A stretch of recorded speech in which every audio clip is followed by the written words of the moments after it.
नमस्कार दोस्तों, मेरे चैनल में आप सभी का स्वागत है। तो दोस्तों, जेटेट झारखंड शिक्षक पात्रता परीक्षा नियमावली 2026 पात्रता की जांच हेतु एलिजिबिलिटी टेस्ट के लिए विज्ञप्ति ये प्रकाशित की जा चुकी है। तो दोस्तों, इसकी नियमावली परिषद के 2026 परिषद की वेबसाइट www.jac.jharkhand.gov.in के एग्जाम फॉर्म पोर्टल सेक्शन में उपलब्ध करा दी गई है। तो दोस्तों, इसमें आपको परीक्षा में सम्मिलित होने हेतु ऑनलाइन परीक्षा प्रपत्र दिनांक 21 अप्रैल 2026 से 21 मई 2026 तक आमंत्रित किए गए हैं। तो जिसमें कि सशुल्क आवेदन पत्र भरे जाने हैं और आवेदन पत्र पुनः भरा जाना अनिवार्य है। ऐसा नहीं है कि जो पहले भर दिए हैं उनको भी भरना अनिवार्य किया गया है, लेकिन शर्त ये है कि उनके लिए कोई शुल्क दे नहीं हुआ। तो अच्छी बात है कि उनको एग्जाम फीस नहीं देना है, लेकिन फॉर्म भरना ही हुआ। योग्यता तो जैसे आप देख पा रहे हैं, भारत का नागरिक हो, आपराधिक मामले में दोषी सिद्ध न हुए हो, शैक्षणिक और प्रशैक्षणिक योग्यता है। तो दोस्तों, प्राथमिक कक्षा 1 से 5 और 6 से 8 दो पार्ट में वर्गीकृत किया गया है, तो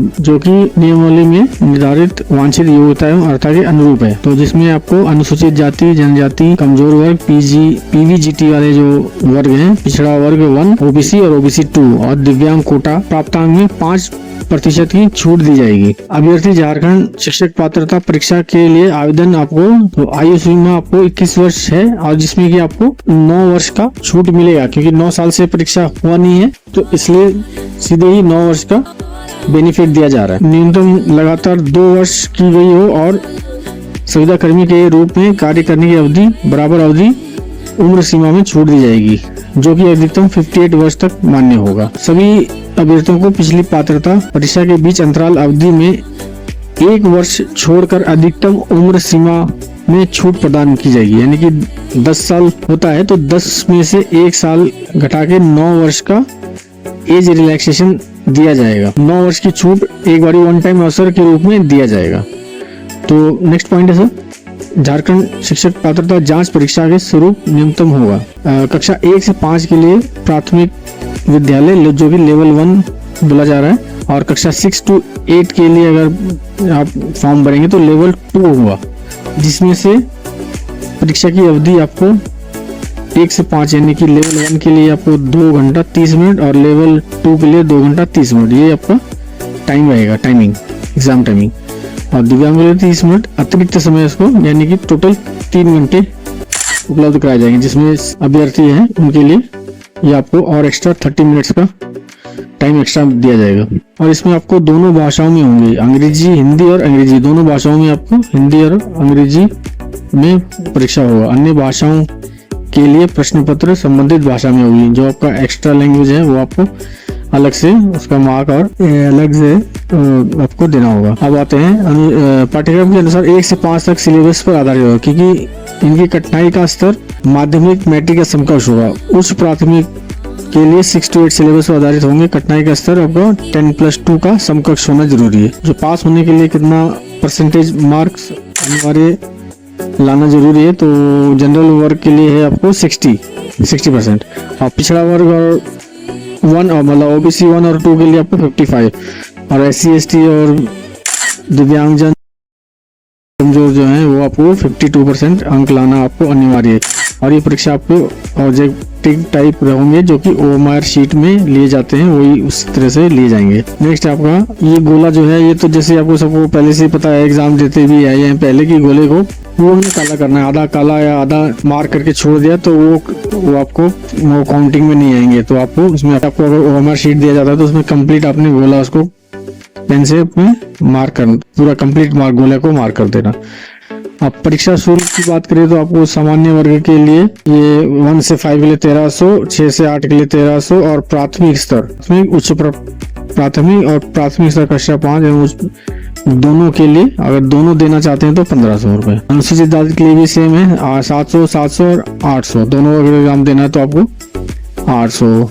विशेष रूप से कमजोर और ये आपका ये सब टेबल आप देख पाएंगे, इसमें आपको सब पूरा दिया गया है। पिछड़ा वर्ग में भी है आपको 1300, 1300 और 1500। पिछड़ा वर्ग 2 के लिए भी 1300, 1300, 1500। आर्थिक कमजोर EWS वाले जो अभ्यर्थी हैं उसके लिए 1300, 1300, 1500। दिव्यांग है तो 700, 700 और टोटल दोनों देने के लिए रुपए में आपको 800 ये आपका फीस देना होगा। फीस आपका नॉन रिफंडेबल रहेगा, और ये आपको पूरी तरह से ऑनलाइन ही आवेदन करना है। और यदि कोई मिस्टेक वगैरह हो गया है या आपने इनकम्प्लीट फॉर्म भरा है तो वो आपको ऑनलाइन स्वीकार नहीं किए जाएंगे, वो आपका डिसक्वालीफाई हो जाएगा। तो इसलिए उसको आपने पूरा ऑनलाइन कंप्लीट फॉर्म भर के ही सेंड करना है। और ये आपको डाउनलोड करने के लिए तिथि बाद में प्रकाशित की जाएगी। डाक या किसी अन्य माध्यम से कोई अभ्यर्थी प्रवेश पत्र नहीं दिया जाएगा, वो आपको वेबसाइट में जाकर के ही लेना होगा। तो नेक्स्ट पॉइंट है आपका आवेदन पत्र में अंकित सूचनाओं की सत्यता की जांच नियुक्ति के समय की जाएगी। कोई भी भ्रामक या फिर मिस्टेक है या इनकम्प्लीट है तो वो शिक्षक पात्रता परीक्षा के लिए परीक्षा उत्तीर्ण होने के बाद भी उसको कैंसिल किया जा सकता है, ये आपने ध्यान रखना। अब वो पूरा कंप्लीट उसका रिस्पॉन्सिबिलिटी अभ्यर्थी की रहेगी, कैंडिडेट की ही रहेगी। तो ये आपने ध्यान देने वाली बातें हैं। सफल जो उम्मीदवार है उनके नियमावली में अंकित प्रावधानों के अनुसार उनके शैक्षणिक अन्य वांछित प्रमाण पत्र सत्यता के फलाफल पर निर्भर प्रभावित करेगा।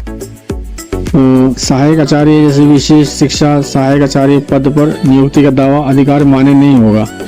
यह मात्र एक पात्रता जांच परीक्षा है, मतलब एक टीचर एलिजिबिलिटी टेस्ट है। आपको नौकरी के लिए नहीं, आपको कॉल नहीं किया गया, ये जस्ट एक क्वालिफिकेशन लेने के लिए आपको परीक्षा है। अनुसूची 1 में जैसे अगर लैंग्वेज की बात करें तो जिला वाइज आपको यहाँ पे जनजातीय भाषा और क्षेत्रीय भाषा, ये अपने जिसको जो अपना एलिजिबल समझते हैं वही भाषा लैंग्वेज सिलेक्ट कर सकते हैं। तो जैसे अगर रांची का है तो आपको गाँव, मुंडारी, खड़िया, भूमिज ये है। और क्षेत्रीय भाषा अगर इनको लेना है तो नागपुरी, पंचपरगनिया, कुरमाली, बंगला ये चूज कर सकते हैं। इसी तरह से अन्य डिस्ट्रिक्ट वाइज आपको लैंग्वेज दिया हुआ है, तो जो जिस लैंग्वेज में जाना चाहते हैं वो अपना पहले ही सिलेक्शन देख लें। नहीं तो क्या है कि आपको वो लैंग्वेज में आपको फिर एग्जाम आपको क्वालिफाई करना होगा। तो इसलिए आप लैंग्वेज को बड़े ध्यान से देख करके आप चूज कर सकते हैं। जैसे कुछ लैंग्वेज है जो कि बहुत सारे डिस्ट्रिक्ट में बोले जाते हैं, खोटा, बंगला। तो ये क्या है कि जिस डिस्ट्रिक्ट में लैंग्वेज वाइज वैकेंसी है उसी में आपको वैकेंसी निकलेगी, तो उसी में अप्लाई करना है, क्योंकि ये आपको लैंग्वेज का बाद में आपको दिक्कत आ सकती है। तो इसलिए जो जहाँ लैंग्वेज जिस लैंग्वेज में डिस्ट्रिक्ट में जिस लैंग्वेज में आपको परीक्षा देने के लिए बोला जा रहा है तो ये आप बड़े ध्यान से सिलेक्ट कर लेना। कुछ लैंग्वेज जैसे ये है, जैसे जुमला का ले रहे हैं, जुमला में कुड़ुक और खड़िया जनजातीय भाषा और क्षेत्रीय भाषा में नागपुरी है। तो नागपुरी देखिए जहाँ जिस डिस्ट्रिक्ट में है वो कहीं भी वहाँ पे उसी डिस्ट्रिक्ट के लिए वो एलिजिबल है।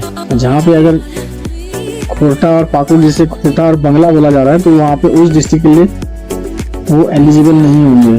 तो इसलिए आपको जो भी लैंग्वेज सेलेक्ट करना है बड़े ध्यान से करना।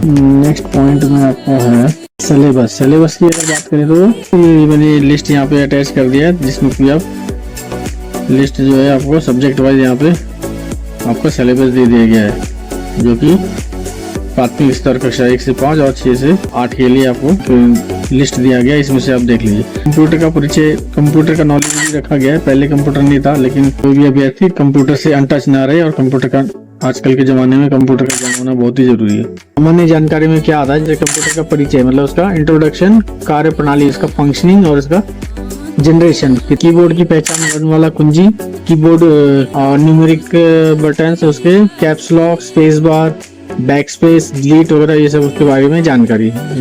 उसका कीबोर्ड का माउस के बटन की पहचान, दाएं से बाएं जैसे स्क्रॉल करना है, या पेंट ब्रश का उपयोग, home tab, pencil, eraser, brush, ये सब जो उसमें यूज करना आना आपको के बारे में नॉलेज होना चाहिए। डेस्कटॉप का उद्देश्य, जो उसमें आइकन होते हैं फाइल के, जो हमारे को फाइल का डेस्कटॉप में दिखता है कि ये फाइल यहाँ रखा हुआ है, तो उसका आइकन किस टाइप का होता है वो आपको पहचान होना चाहिए।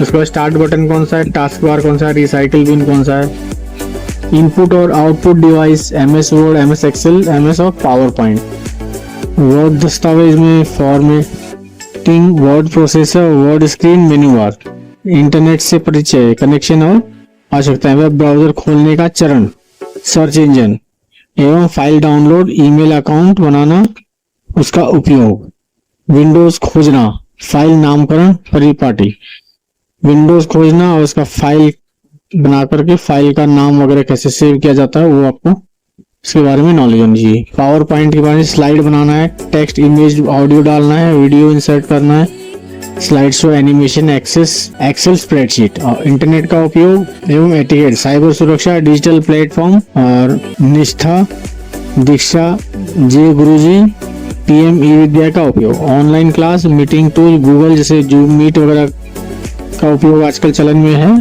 शिक्षण, औद्योगिक प्रक्रिया में आईसीटी, एआई, कृत्रिम बुद्धिमत्ता, एआई का आजकल तो एआई चल रहा है, तो आप इसके बारे में आपको बेसिक नॉलेज आपको होना चाहिए। ये कंप्यूटर का एक एडिशनल इस बार जोड़ा गया है, बाकी सेम एज इट इज है। दोस्तों ये थी जानकारी, उम्मीद करते हैं कि आपको ये वीडियो पसंद आया होगा। वीडियो जरा भी पसंद आया लाइक, शेयर और कमेंट कीजिए और मुझे कमेंट सेक्शन में बताइए कि आपको कैसा लगा। जिन्हें जरूरत है उनको पास ये वीडियो आप जरूर से जरूर शेयर कीजिए। तो फिर मिलते हैं नेक्स्ट टॉपिक में, तब तक के लिए आप स्वस्थ रहे, मस्त रहे, take care, thanks for watching, जय हिंद।